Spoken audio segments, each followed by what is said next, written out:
wrestling with the question of whether I want my child to die at home or in the hospital is a very personal decision. I think that there are pros and cons to both situations, and it really depends on the person's value and level of comfort as a parent, as a caregiver.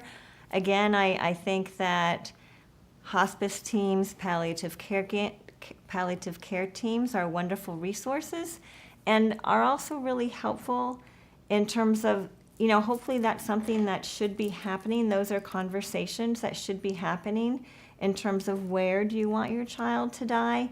And, if your child is going to die at home, what are your fears? What are your hopes? Let's make sure those hopes happen, and let's, what are all the things we can do to manage the fears?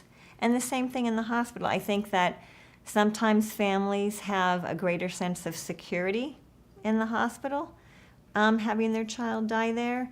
And for families who've had a child that have been battling a chronic illness, that often there are deep relationships with caregivers at the hospital where it can be a home away from home.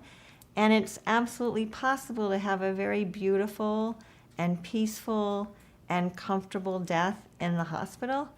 And I would say there's nothing like home, in terms of, and if all the care teams are really prepared, that there's no, in most situations, it should be possible to get the child home and to have that child die at home.